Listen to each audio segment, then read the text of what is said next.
Inoue to do is, I need him to come fight in the U.S. Random blood and urine testing. I think he's a hell of a fighter. A hell of a fighter. I won't take nothing away from him.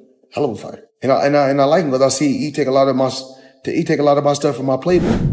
Naoya Inoue is putting in the work, and the training footage shows he's leaving no stone unturned ahead of his fight with Murodjo and Akhmadaliev. Inoue's speed and power look as sharp as ever, but Akhmadaliev isn't just another opponent. Instead, he's a tough ex-champion known for pressure and body shots. Experts are already debating, weighing on the fight and the fighters themselves. Let's start with unpacking the training camp of Naoya.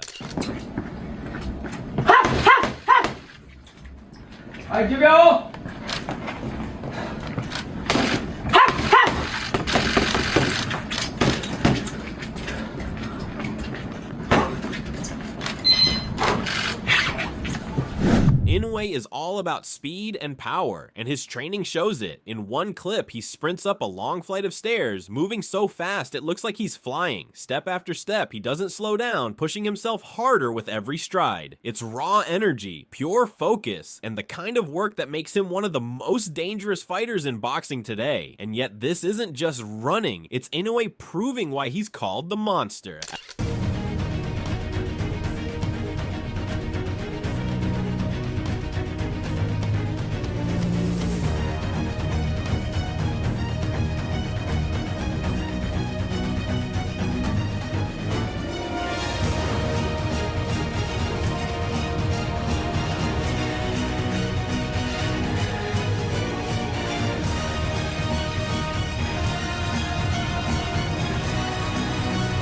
At the Ohashi Gym in Yokohama, Marlon Tapali stands by as Naoya Inoue begins his training session. The Japanese pound-for-pound star doesn't ease into it. He jumps straight in, throwing punches at a speed that almost blurs in front of the eyes. Each shot is fast, sharp, and full of power, echoing through the gym with a snap that demands attention. Tapali watches on in awe, knowing he's not just looking at a fighter, but a machine built for precision and destruction.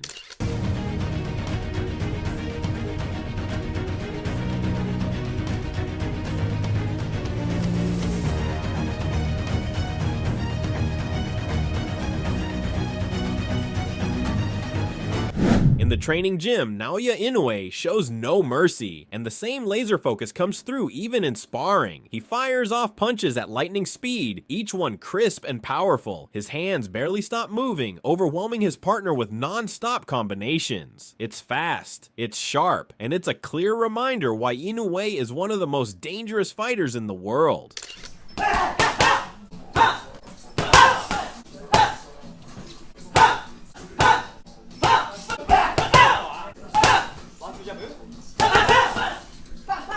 He steps into sparring with his gloves on, and right away the pace turns intense right away. The energy in the gym shifts as soon as he starts, each movement carrying purpose. He fires off quick punches, but it's not just about the attack. He slips, moves, and reads his partner just as fast. Every exchange shows his balance of offense and defense, the kind of rhythm that keeps everyone watching closely. There's a sharp focus in everything he does, a steady mix of speed and control that makes it clear this session is about more than just practice. It's just as well about perfection.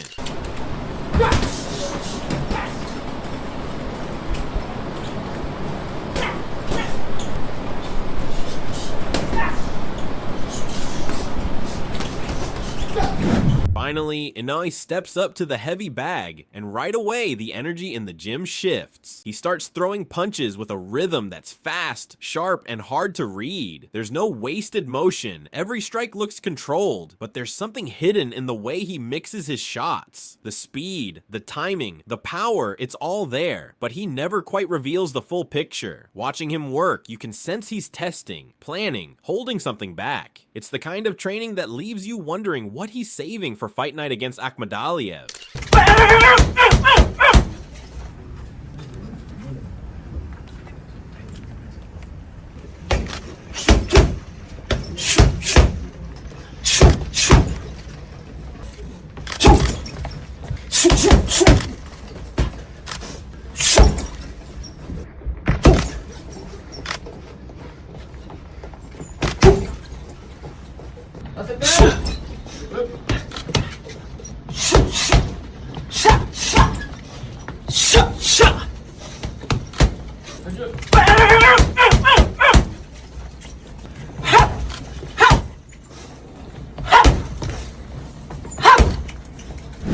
Now that we've seen his relentless training, this is what the professionals have to say about him and the fight. Mike Tyson has made it clear, Naoya Inoue isn't just good, he's special. Tyson says the boxing world needs to pay attention to the monster, because what he's doing is mean, ruthless, and on another level. He even put Inoue above Manny Pacquiao, pointing out how the Japanese star now does the kind of vicious things Pacquiao once did in his prime. For Tyson, Inoue isn't just a champion, he's the fighter everyone should be watching.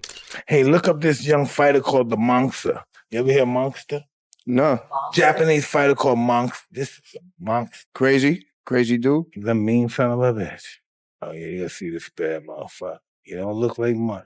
He's better than Manny Pacquiao. Manny Pacquiao was looking like that. Just as good. He looks like a fucking pop star. Oh, wait till he get on these motherfuckers. The most efficient hunting machine in all of boxing. He's vicious. That's a badass guy he beat too. Broke him down. Ooh. 118? Yeah. Who the hell fights in that fucking division? Bantamweights. Yeah, but who? Some bad motherfuckers. Yeah, some killers. The man himself, Manny Pacquiao, acknowledged the similarity and couldn't hide his pride when talking about Naoya Inoue. Representing Japan and Asia, Pacquiao said Inoue's style reminds him of his own when he was young, fast, fearless, and explosive. Hearing one legend see himself in the monster says everything about just how special Inoue really is. Let's get a question from Sean Zattel. Manny, have you had a chance to do you watch Naoya Inoue, and what do you think of him, and do you see any similarities between yourself and him? Inoue, I'm proud of him. He's from Japan in Asia in our place. So his style is like when I was young, like 15, like when I was 115, 122, 118. Floyd Mayweather gave a different take. While he says he has respect for Naoya Inoue, he came with his critique. Going back to his earlier fights, he pointed out that while Inoue beat Stephen Coolboy Steph Fulton, Fulton isn't the hardest puncher. Floyd also mentioned the Donaire fights, saying Inoue should have finished the first one faster since he was much younger than Donaire at the time. Still, Floyd made it clear he sees greatness in Inoue, calling him a hell of a fighter who's even borrowed from his own style. For Mayweather, the next step is simple. He wants to see the monster bring his skills to the U.S. stage. The kid from Japan, Inoue. So when you see, he got the victory over Coolboy Steph. Coolboy Steph, he's not a heavy puncher, good boxer. But far as, Inoue, it was a Filipino fighter. He had fought twice, Donaire. So Donaire was giving him fits in the first fight. And if I'm not mistaken, Donaire was somewhere close to 40 or 40 years old when he fought him the first time. Whereas, and he was in his 20s. So he should have knocked him out in the first fight. Fighting a guy, like I said before, at that age. What I need Inoue to do is, I need him to come fight in the U.S., random blood and urine testing. I think he's a hell of a fighter. A hell of a fighter. I won't take nothing away from him.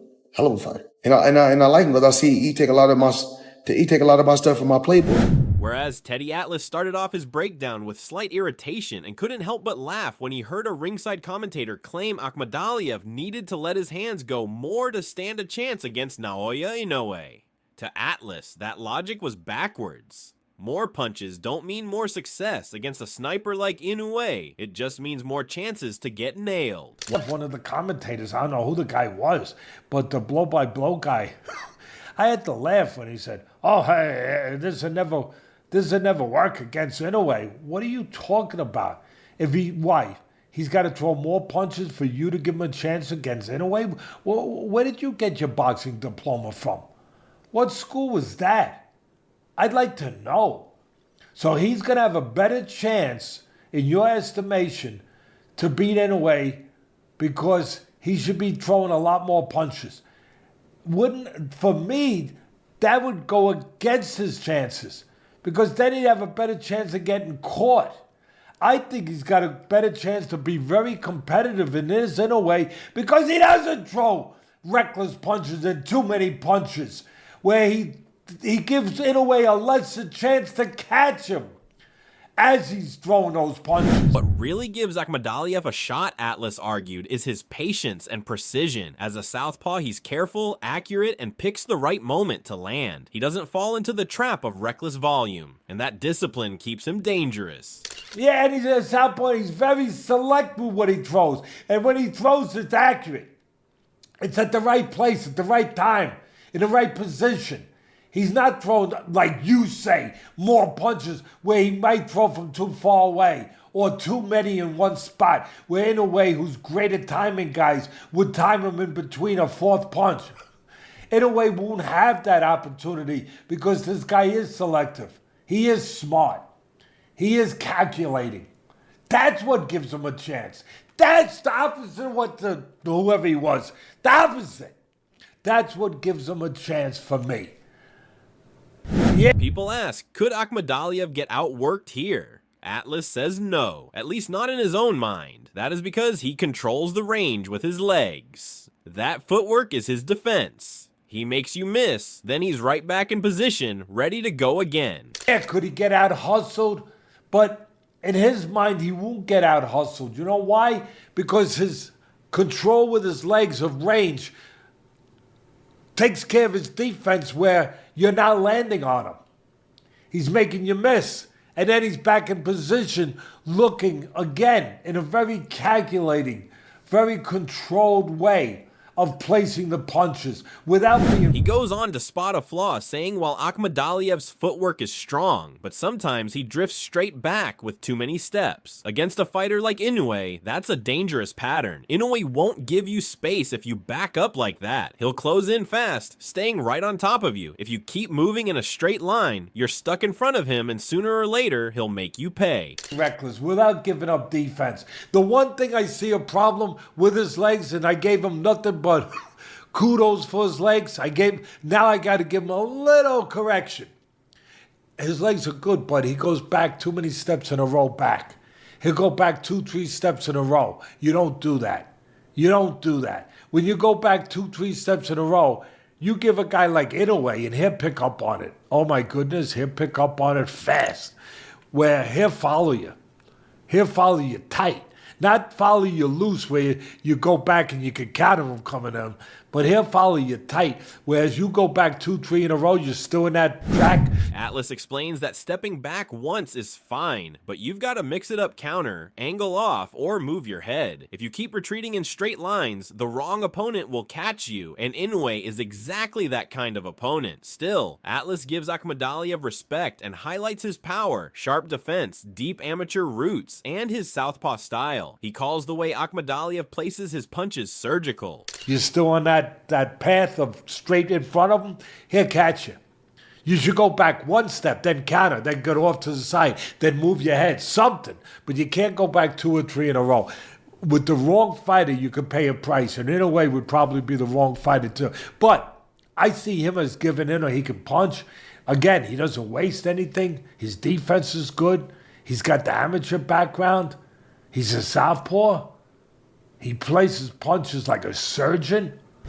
Teddy Atlas then pointed out how Akhmadaliev handled Castillo. He didn't rush it or go for a quick finish. Instead, he chipped away slowly, taking him apart brick by brick. The first few rounds might not have been fireworks, but with every exchange, Castillo's base was crumbling. And when the foundation finally gave way, the fight turned in a big way. That's the kind of patient destruction that makes you sit up and notice. That's an interesting fight. That's an interesting fight. Look, he broke down Castillo. He broke down a guy with 38 fights, a game Castillo, very game, but he kind of broke him down brick by brick. Just, and that's why it wasn't a scintillating fight the first 3-4 rounds, but he was taking bricks away. And then all of a sudden, the whole freaking foundation collapsed. To me, that's what he did. And when you're taking brick by brick, it's not exciting. It's not. I'm the first one to admit that. But then all of a sudden, when the house falls, He shifted focus on how Akhmadaliev has real weapons in his arsenal. He can sneak in a sharp right hook, a tricky punch that orthodox fighters rarely see coming from a southpaw angle. But his real bread and butter is that left hand, ripping to the body and then shooting straight down the middle. That's the shot he's always hunting for, and Inoue will know it. Still, Atlas gave Akhmadaliev respect. He sees him as dangerous enough to have a real shot in that fight. Now, anyway, that's what I saw. He does zero in on the left. He hit for the right hook too, which could be the most dangerous punch for a southpaw because orthodox fighters aren't used to seeing the right hook come from the peripheral that it comes from with the southpaw. So that can be a dangerous punch. He uses that too, but he loves the left hand to the body and then down the middle. That is his go-to. That's his go-to. That's the one he's looking to catch you with. And Inoue's going to know that. Inoue's going to look to take that away from him. now what do you think? Does Akhmadaliev have what it takes to stop the monster? Or will Naoya Inoue break him down like everyone else? Drop your thoughts in the comments and don't forget to subscribe.